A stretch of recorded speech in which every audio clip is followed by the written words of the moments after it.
Assalamualaikum warahmatullahi wabarakatuh. Baiklah, kali ini kami akan membahas tentang data mining, yaitu pada materi pre-processing data. Sebelumnya, saya akan memperkenalkan anggota dari kelompok saya. Yang pertama ada saya sendiri, Susanti, sebagai ketua, dan ada Syafina, serta Emily Zapani. Baiklah, di sini ada table of contents dari materi data processing ini. Yang pertama ada pengertian, yang kedua ada manfaat, yang ketiga ada langkah-langkah, dan yang keempat ada studi kasus. Baiklah, langsung saja untuk materi yang pertama akan dijelaskan oleh Emily Zapane. Kepada Emily Zapane dipersilahkan. Yang pertama ada pengertian data preprocessing.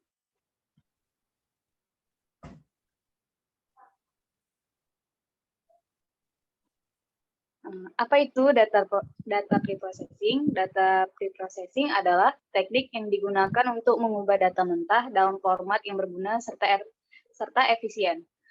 Preprocessing sendiri melibatkan validasi dan imputasi data. Tujuan dari validasi adalah untuk menilai tingkat kelengkapan dan akurasi data tersaring. Ada beberapa alat dan metode yang digunakan untuk processing data, termasuk yang berikut. Yang pertama ada sampling, yang memilih subset yang representatif dari populasi data yang besar. Yang kedua ada transformasi, yang memanipulasi data mentah untuk menghasilkan satu input. Yang ketiga ada denoising, yang menghilangkan noise dari data. Yang keempat ada imputasi, yang mensintesis data yang relevan secara statistik untuk nilai yang hilang. Yang kelima ada normalisasi, yang mengatur data untuk akses yang lebih efisien. Dan yang keenam ada ekstraksi fitur, yang mengeluarkan subset fitur relevan yang signifikan dalam konteks tertentu.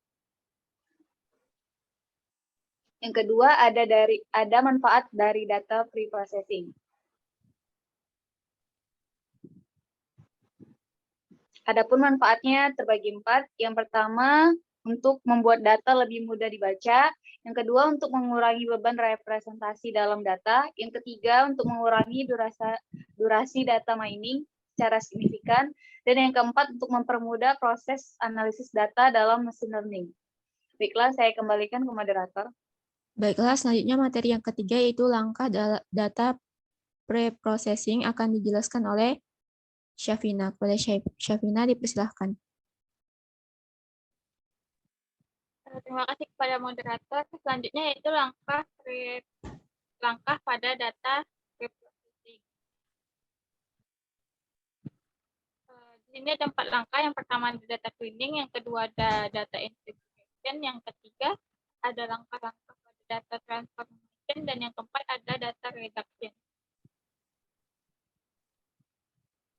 Yang pertama, langkah pertama adalah data cleaning. Data cleaning itu merupakan langkah awal dalam data pre-processing. Tujuan dari data cleaning ini adalah untuk menyeleksi data dan membuang data yang berpotensi mengurangi akurasi. Beberapa masalah yang biasa terjadi pada dataset ada 3. Yang pertama ada missing value yang terjadi ketika ada nilai yang hilang pada dataset. Yang kedua ada noisy data yang terjadi ketika data berisi nilai-nilai yang salah. Teknik yang dilakukan untuk mengatasi noisy data ini ada 3. Yang pertama ada binning, yaitu metode membagi data ke beberapa partisi. Yang kedua ada regression, yaitu metode memprediksi nilai pada data dengan persamaan regresi linear. Yang ketiga ada clustering, yaitu metode membuat grup atau cluster data yang nilainya serupa. Masalah ketiga ada inconsistent data, yang terjadi ketika nilai yang ada pada data tidak konsisten. Yang kedua ada data integration, di mana tahap untuk menghubungkan data dari berbagai sumber menjadi satu kesatuan data yang lebih besar. Hal yang harus diperhatikan pada saat menggabungkan data, yaitu kedua dataset harus diubah ke format yang sama. Pada proses data integration ini, kita harus melakukan beberapa hal. seperti memastikan data memiliki format dan atribut yang sama, menghapus atribut yang tidak dibutuhkan dari semua sumber data, dan mendeteksi nilai data yang konflik. Next.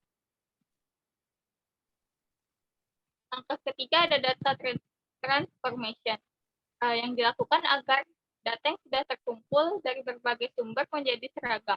Dalam data transformation ini bisa mengubah struktur data, format data, atau nilai data sedemikian rupa sehingga menghasilkan dataset yang sesuai untuk proses mining atau sesuai dengan algoritma yang sudah dirancang. Langkah-langkah yang dapat dilakukan pada saat data transformation ini, yang pertama ada aggregation, yaitu menggabungkan semua data dalam satu format yang sama. Yang kedua ada normalization, yaitu mengubah data ke skala yang teratur. Yang ketiga ada feature selection, yaitu menentukan variabel yang paling penting untuk analisis.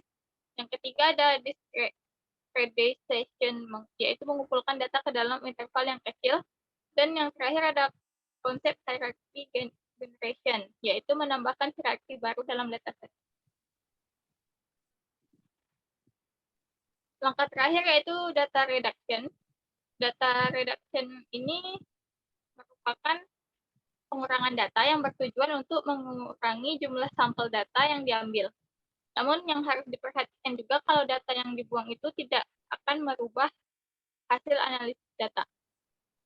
Saat melakukan data reduction ini ada 3 teknik yang bisa diterapkan. Yang pertama seperti attribute selection, yaitu mengombinasikan tag atau fitur agar lebih sederhana. Yang kedua ada numerosity selection, yaitu merepresentasikan data sebagai model regresi, dan yang terakhir ada dimensionality reduction, yaitu pengurangan jumlah fitur berulang pada dataset. Baik, sekian saya kembalikan kepada moderator. Baiklah, untuk materi yang keempat yaitu studi kasus. Di sini ada data status gizi pada Posyandu Nosari Indah. Nah, ini yang pertama contoh dari data cleaning, jadi yaitu pembersihan data.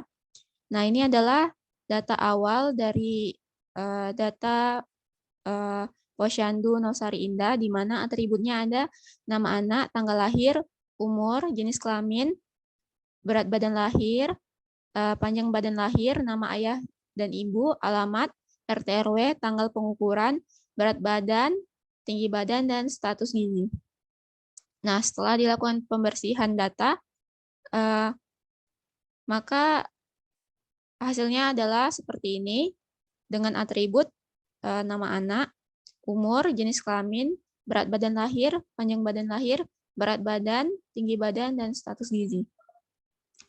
Yang kedua yaitu ada contoh dari data integration. Jadi data awalnya itu contohnya misalnya kita mengambil data Posyandu A dan data Posyandu B. Pada data Posyandu A memiliki 95 data dengan kolom atribut nama anak, tanggal lahir, umur bulan, jenis kelamin, berat badan lahir per kilogram, panjang badan lahir sentimeter, nama ayah dan ibu, alamat, RT RW, tanggal pengukuran, berat badan per kilogram, tinggi badan per sentimeter, dan ada data Posyandu B di mana memiliki 86 data balita dengan kolom atribut nama anak, tanggal lahir, umur per bulan, jenis kelamin, berat badan lahir per kilogram, panjang badan lahir per sentimeter, nama ayah dan ibu, alamat, RT RW, tanggal pengukuran, berat badan per kilogram, dan tinggi badan per sentimeter. Jadi data ini setelah diintegrasi maka akan menghasilkan penggabungan data dari Posyandu A dan B, di mana memiliki data balita dengan 181 data dengan kolom atribut nama anak, umur per bulan, jenis kelamin, berat badan lahir per kilogram, panjang badan lahir per sentimeter, berat badan per kilogram, dan tinggi badan per sentimeter. Contoh yang ketiga yaitu ada data transformation. Jadi di sini data awalnya memiliki data dengan beragam isi pada file jenis kelamin, misalnya laki-laki, pria, disimbolkan dengan L. Contoh lain ialah data ukuran yang dimana koma menggunakan tanda koma dan ada yang menggunakan tanda titik. Maka setelah data ditransformasi memiliki data yang seragam pada isi filenya, misalnya jenis kelamin ditetapkan menjadi L untuk laki-laki dan P untuk perempuan. Contoh lain seperti data ukuran yang ditetapkan bilangan berkoma menggunakan titik. Yang keempat yaitu ada contoh dari data reduction. Jadi data reduction ini adalah pengurangan data. Jadi data setelah dikurangi yaitu pada data posyandu ini memilih data yang relevan sesuai dengan topik permasalahan kami yaitu status gizi pada balita, sehingga data yang tidak relevan akan dikurangi. Baiklah, itu tadi adalah materi dari data preprocessing. Semoga bisa dimengerti. Apabila ada kesalahan, saya mohon maaf. Wassalamualaikum warahmatullahi wabarakatuh.